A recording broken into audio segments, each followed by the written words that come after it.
Shall never been before. Tell us your story.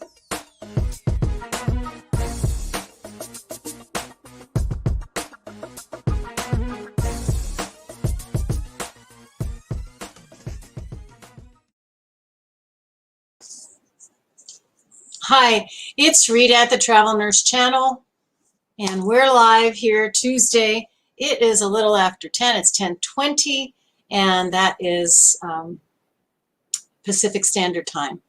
Talking to you from Southern California. We've got some sunshine, but it's chilly. It's in the 60s.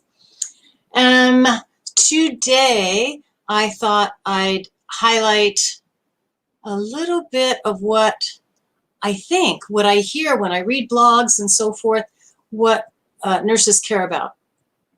So they care about where they're traveling. They care about getting a great rate, a great contract. They care about how to handle 13 weeks away from home, what to do if there's conflict. And they care about, what else did I put? Conflict, confusion, things that confuse them, and good stuff too. Good stuff too. So I'll just touch on a lot of those things, and feel free. We're live if you want to comment. Let me get the comment line open. And if you ever want to be live, it's easy peasy. Just contact me. The number's there, 800-737-6518, or email me, rita@travelnursechannel.com, and we'll get you broadcast on the broadcast. So you, your friends, whomever, are very welcome. Everything you do and everything you experience is helpful to others that are either thinking about traveling, maybe traveled before, or want to get back into it. It's so needed, very important during pandemic, and we would appreciate it. I think any of your journeys and your experience and your education, and it doesn't matter if it was super positive or difficult, others are going to be are going to grow from your experience. So we are each other's instructors and students. So that's very helpful. Okay, so pays and perks, destinations, what's guaranteed, what's not guaranteed. These are the things that should be discussed with your recruiter. Okay, so it's not travel, and travel contracts are a little different than staff positions. Staff positions are pretty straightforward. We want to hire you. This is the rate. This is the way to climb the ladder to get to the next level of rates, and you will earn, after X amount of work with us, some vacation pay, some PTO, paid time off. This is how we handle overtime, and it's pretty straightforward. So traveling is a little different. Everything has to be written into your typical 13-week contract. Some travel assignments are going to be shorter, longer, etc. And it should be what you want. If you want 13 weeks, it should be easy enough to get that. Most travel contracts are 13 weeks. Unless, you know, it's like a relief thing or a strike thing or fast staffing for a weekend. Those are going to be a little different. But the typical 13-week contract, everything needs to be written in. A certain amount is your salary. A certain amount is, if you're doing 12-hour shifts, is either overtime per shift or overtime after the third shift. So understand that, know about that. And then a certain amount of money and a certain amount of perks and benefits need to be written into the contract as well. So for example, if there's a sign-on bonus or a completion bonus, find out how that works. Those are wonderful and those are exciting, so you'll make a little extra funds there, but you have to know what the stipulations are. It means you can never probably have a sick day or be a moment late for your shift. And a moment late is really not showing up at least 15 minutes early. You need to show up early enough to get your assignments, to sign in, whatever it takes to get you paid, means there's got to be some place where you log in the time of arrival. So if your shift starts at 6 a.m., for example, show up at 5:45. Find whatever, the office, the computer, the telephone, however it is you have to sign in for that assignment, you need to arrive there. Then you need to go to where the assignment is, whether it's an ICU or a clinic, or yeah, it would even be community nursing and so forth. There's still got to be a way. I mean, some people, I know I worked with Kaiser for a long time with travelers going to Kaiser. They actually had a paper trail.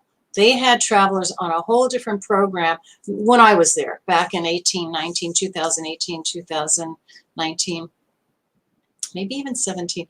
They had the travelers on a whole different program than they had staff. So they used paper. So you had to go to a staffing office, look for the book, look for your company, look for your name, and so forth. And then in San Diego, the Kaiser facilities are huge. Then you have to catch an elevator, maybe wait because there's so many people at 6 or 7 in the morning, and get to your unit.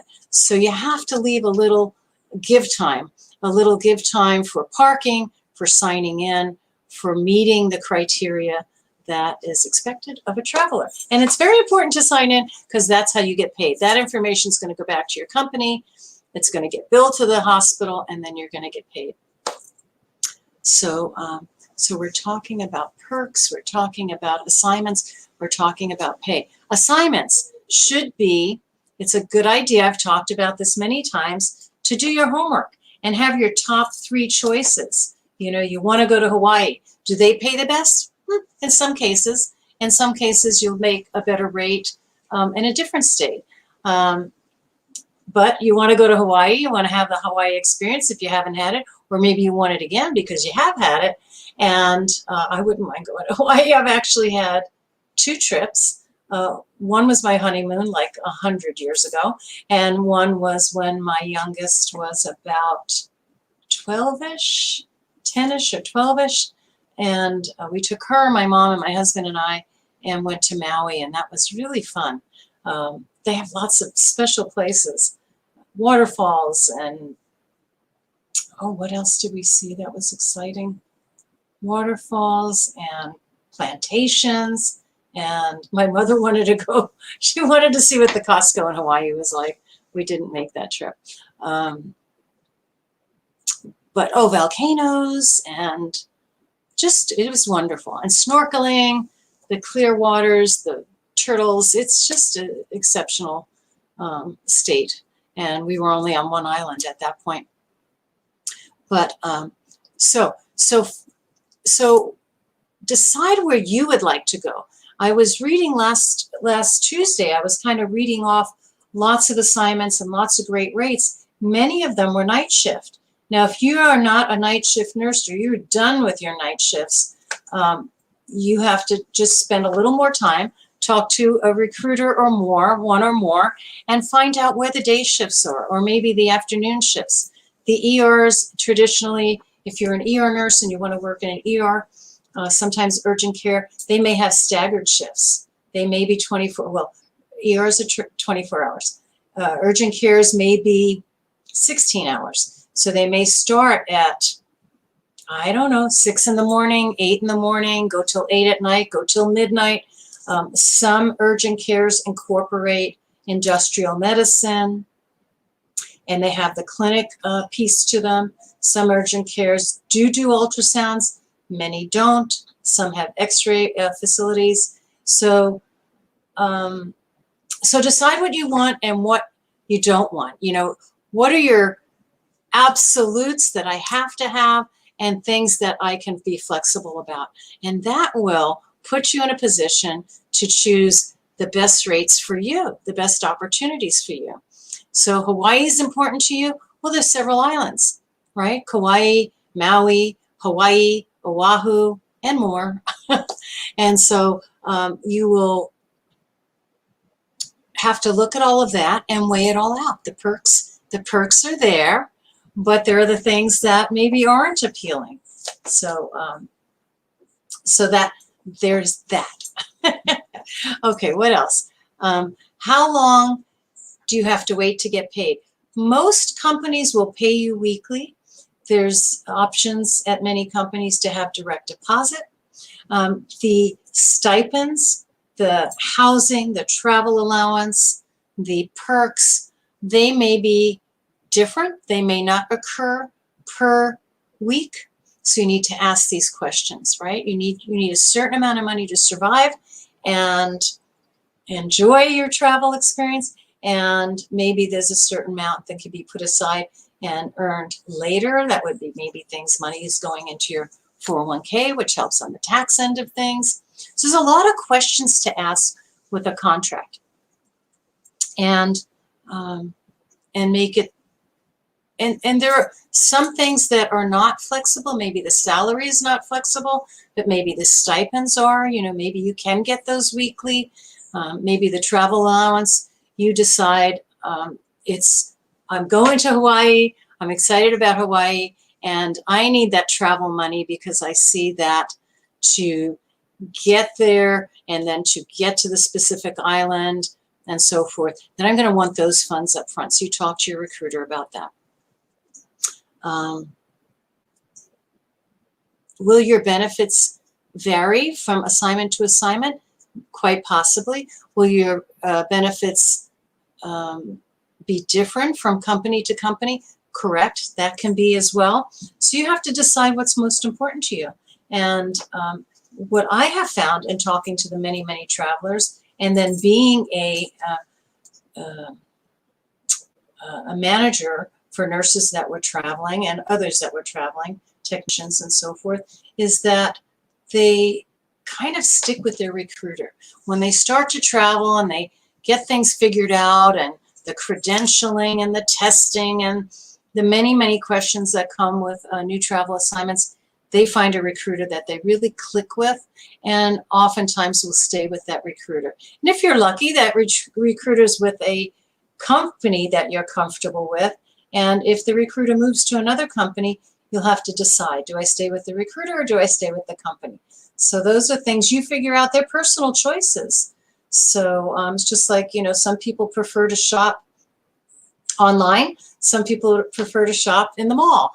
And you stick with what you like best. Boy, shopping online during COVID really, really turned out to be quite helpful. And I'm still recovering, a slow recovery from a stress fracture, also known at my age as an insufficiency fracture. Very, very similar, just called different things based on age and so forth. So I am not driving. Can you imagine not driving? So I am, my family, I really think they don't like me this way, but I'm following doctor's orders and physical therapy orders and so forth, and being really, really non-weight bearing for this darn hip to heal. So it's been helpful to me to have all the online ways to shop, instead of always saying, honey, we need bananas, or we need something. So he hates shopping. He truly hates shopping. Benefits, perks, rates. We've talked many times during the video. I think my comment line is open, so where the better rates are, and that may not be the most important thing to you, but you may want to talk to more than one company if you're convinced and decided where you want to travel. We're using Hawaii today as an example. If it's Hawaii that you want to travel to, you may want to talk to more than one company or more than one recruiter to find out where the best rates are. You may, if you're new to it, you may want to go and seek others that have traveled there. And that's going to bring us to the conflicts and the confusion. It happens. It happens because we're working with human beings, because it's still COVID times. And I think it's a little disturbing that things are blamed on COVID. one of the issues is lack of personnel, lack of employees, and people being stretched. You as well, my dear nurses, my dear travelers, I understand that, and I appreciate you very much for doing all that you do. And I've had this experience myself, sort of being a little bit incapacitated and being dependent on others to get the job done. For example, my diagnosis happened in September. I actually think the fracture happened a couple of months before, because that's when the pain got intense. And so I got my diagnosis in just about the middle of September, September 13th. Things were ordered for me by my physician to a home health, things like crutches and walker and, you know, just devices, shower chairs and so forth, so that I wouldn't bear weight on that poor old hip. And where are we? What is the date? It's almost a month later. It's October 12th, and I don't have any of the home health equipment. Nope. Nope. I was able to borrow a few things. I found a few things in our garage, but I am still waiting for equipment. One of the things I did was talk to my healthcare providers, talk to the office, talk to the doctor, and made a second visit so that I could sit with the doctor and let her know what it was I needed and what I had not received, which was I hadn't received anything. And she opted to use a different company. So now that visit was last Thursday, I believe. And on Friday, I called the company and they said they were processing. And today's Tuesday, and I haven't heard from them, and there's been no delivery. So when I'm done, I'll have to call them again and say, hello, I still need crutches and walker and all this nonsense. Anyway, so the wheels turn slowly in healthcare now, and you may be experiencing that. There may be delays on getting what you need for your patients. There may be less equipment available, less employees available, and conflicts occur because people get a little impatient. I have to say, last week, at the third week of waiting for what I needed, I was a little impatient. And I did say to the office staff, I am not getting off the phone till I talk to a supervisor or a doctor, because I need these things and they're not coming. And, you know, the supply company that you gave me, I've called 2 numbers many times and not gotten through. So I need help. I need help. You have to just, the way to solve conflict, hopefully, is to stay calm. And 2, to be persistent. I feel like no matter how smart you are, no matter how competent you are, that persistence is a way to get from point A to point B. Is you need to be persistent, and hopefully persistent and patient. What else can you do? What else can you do? Because getting your blood pressure, or getting your panties in a knot, it really doesn't help. It makes your blood pressure go up, and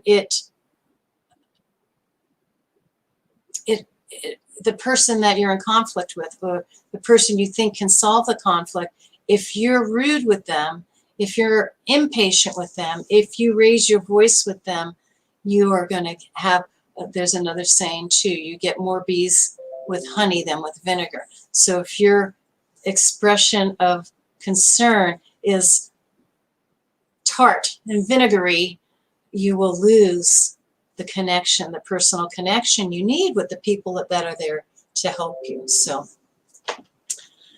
take a breath. Man, I had to, but I was forceful. I was forceful. I went, oh, sorry. I'm sorry so-and-so isn't answering his phone, but I'll stay on the phone till you find a supervisor. And it did help. The message went through to the supervisor, and within about 15 or 20 minutes, I spoke to my doctor. So I still don't have my equipment, but at least I had the satisfaction of people hearing me, you know. So, so your pay is guaranteed. Your perks are guaranteed, but there are going to be criteria. So you have to ask a lot of questions. well, I'm really excited about that $500 or that $5,000 completion bonus. Tell me exactly what my requirements will be so that I can get that. I'm excited about that. That's really going to help me. My car needs some, some extra things. Even tires nowadays are going to run you way up in the high hundreds of thousands depending on what kind of car you're driving. So benefits, perks, all of those there are for you. And what else did we talk about? We talked, I wanted to get things to you that would be helpful. Let me go to this other site. Oh, I know. A positive thing is being able to take your pet with you on assignment. So if that is one of your, top 5 criteria for traveling, I want to travel with my pet. We are bonded. There's no one I trust more than myself to take care of my pet.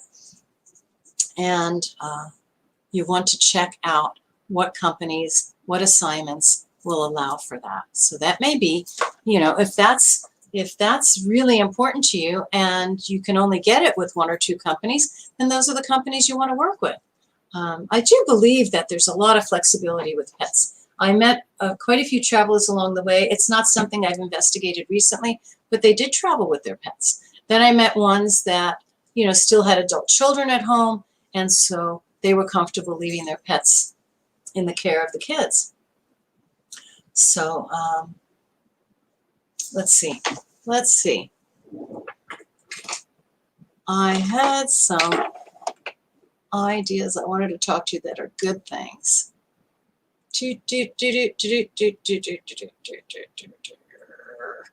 There are stethoscope stories, and nurses don't travel without a good watch and a good stethoscope and a bunch of scrubs, right? So I would say if you're packing for a 13-week assignment, those are the top things you pack. You pack your stethoscope, whatever it is you carry in your pocket, your pens, your stethoscope, your maybe you have a pen light that you really like and rely on, your scrubs. And, if you're working 3 shifts a week, I think 3 or 4 uniforms are great. So you don't have to pack every scrub you own. But those are the first things I'd put in, right? You don't want to leave home without it. Maybe your watch is always on your wrist. Mine is always on my wrist, except when I sleep. But it's one of the first things I put on after washing up. I just got dependent on the watch. Not everybody uses it anymore, but I do. Old-fashioned that way. So, yeah, how to pack, what you must pack. How do you pack light? I know nurses that love their books and love so many things, and then they go, oh, never again. I'm never packing that heavy, because then you wind up either ditching it because you don't want to drive it home, or pack it again and ship it again. So there are blogs and there are sites where you can go. I've talked about some of them. Blue Pipes is one. Gypsy Nurse is another. Lots and lots of other people that can share their experiences with you and give you tips on things like that. How to travel with your pet. The pros and cons of traveling with your pet. What's the best stethoscope? If you've had your stethoscope like I've had for like a jillion years, and you're getting ready to travel, it's sort of like, I don't want these old shoes or these old sneakers or this old stethoscope. Maybe that's something that you splurge on. And where do you get the best deal? Geez, years ago, who was it? Allheart. I used to have my own agency and lots of wonderful nurses for me. So every year around the holidays, I would decide what everybody was getting. We'd do big parties for the most part, sweatshirts, scrub tops, stethoscopes one year, turkeys another year. So I do remember this company. Did I just say it? Allheart. That was a big company back in the day. So if you're still out there, Allheart, why don't you come on and chat about what you have to offer nurses and travelers now? It's 2021 and almost the close of 2021. So whatever you might have to offer, our travelers would love to hear about it. Okay, so perks and benefits and rates and assignments, conflicts, confusion. I think the contracts can be confusing, and that is something else too. You can take the confusion out of it. And I hope to have a recruiter soon to chat with us, or maybe just a travel nurse that's done more than one travel assignment and what they figured out. I mean, I can give it to you A, B, C, D, but hearing how someone who actually traveled navigated through that, I think is going to be super helpful. Let's see what else. Pets. Traveling with family is another thing to know about. Packing, we said. Packing. Oh, here's somebody said, this is interesting. Fall is a great time to travel on an assignment to Bradenton, Florida. Who would think that? I would think more the New England states, the Midwest, maybe Northern California, the North, the Eastern Seaboard, lots of changing colors and stuff. But there's some articles here. It's being offered by the Gypsy Nurse. Why Bradenton, Florida? Wow. So check it out.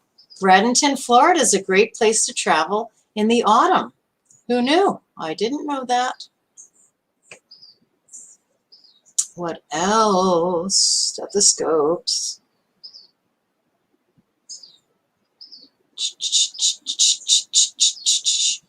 Things to know before you sign a contract. Absolutely.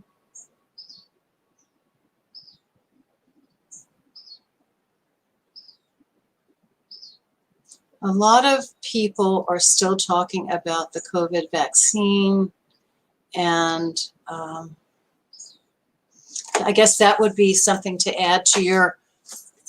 I had Moderna, for example. I had 2 injections almost a year ago, and I probably do not need the 3rd injection according to my physician. So I'll keep researching that. I think a lot of healthcare people that were working during COVID, particularly the beginning of the COVID, were receiving Pfizer.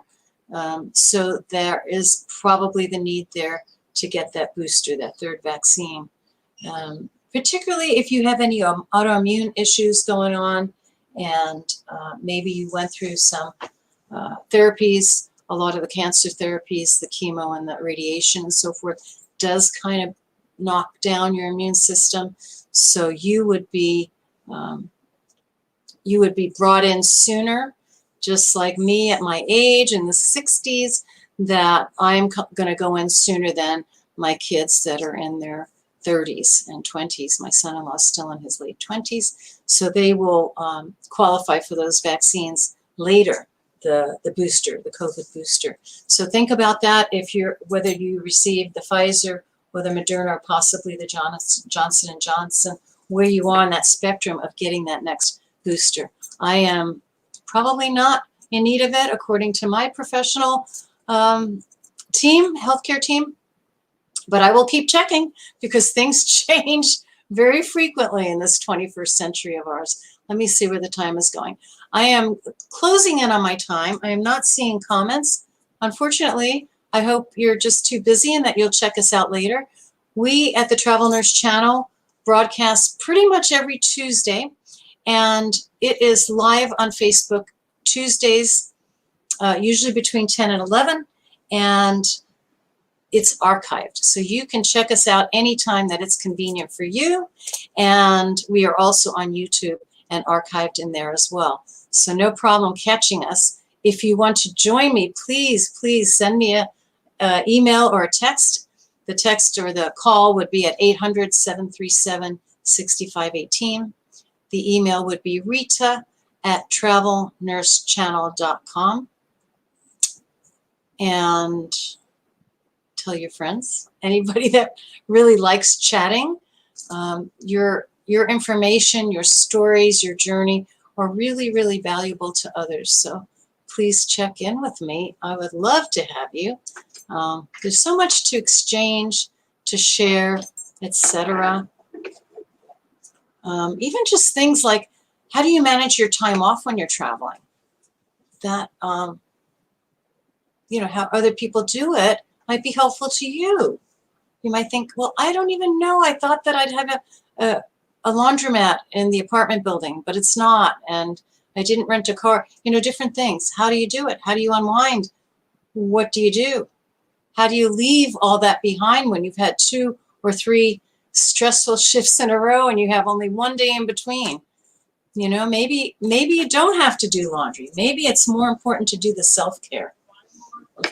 It's hard. I know. I'm learning how to do self-care, and I should have more sense, but it took me a week of cheating and not doing my non-weight bearing and having increased pain and slow recovery to finally say, oh, I need to rest a lot more, and rest and ice and and some exercises that PT has given me. Yeah, it took me a while to be a better patient.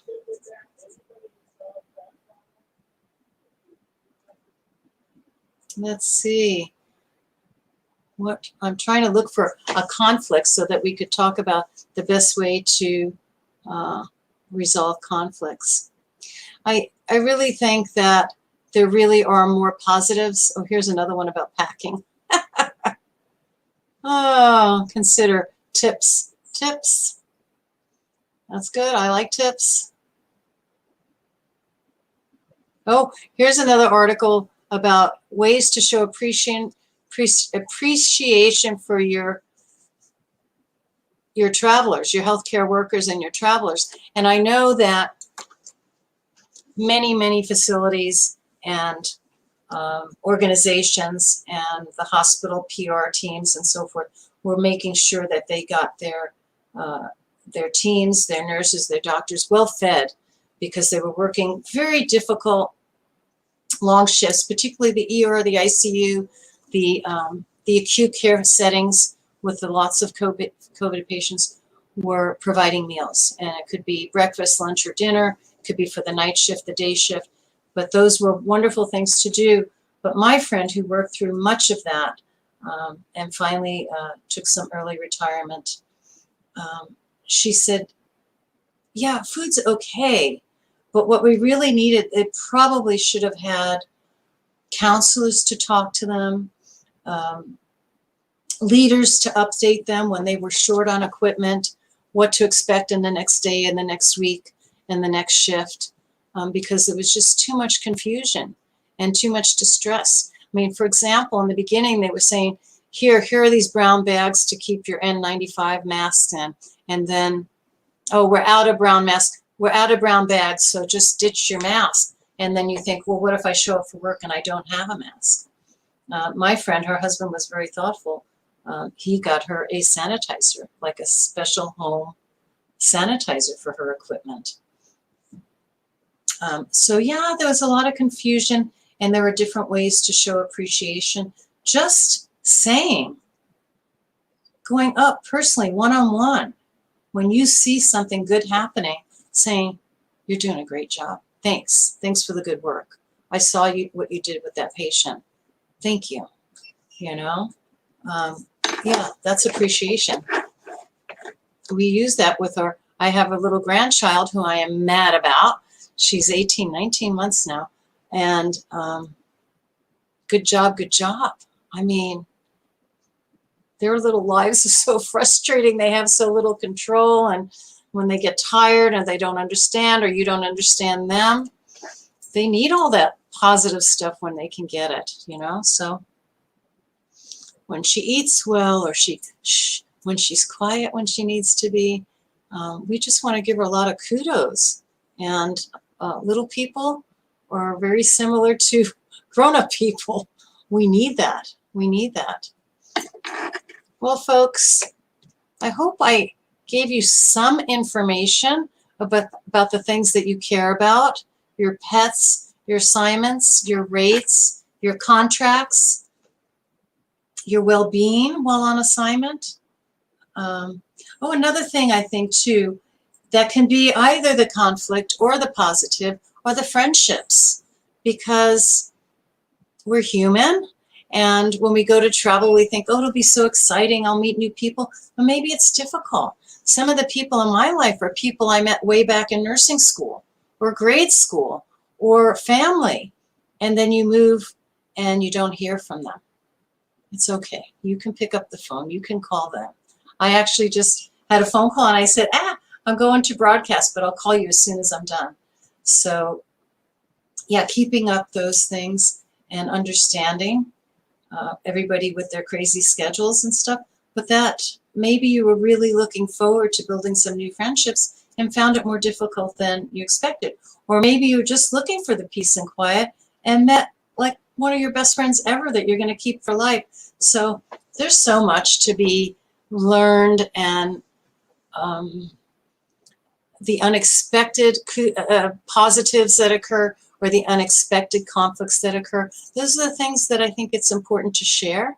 And I think too that being prepared, having knowledge, what's the Boy Scouts say? Be prepared. Sharing with one another is going to help the next person be more prepared for the unexpected. That's what I think. Okay, I'm so glad to talk to you today. I am going to hang up, and what did I say? I said I was going to do something, but what I'm really going to do is talk to some people that may be guests on the show. So we'll have something exciting to talk about next time, maybe with another person. And I hope you like that as well. Thank you for all that you do. And I'm going to sign off with my little commercial. And all the best to you. Have a beautiful week. See you in about another week. Thanks. Travel nursing can bring you to places you've never been before. Tell us your story.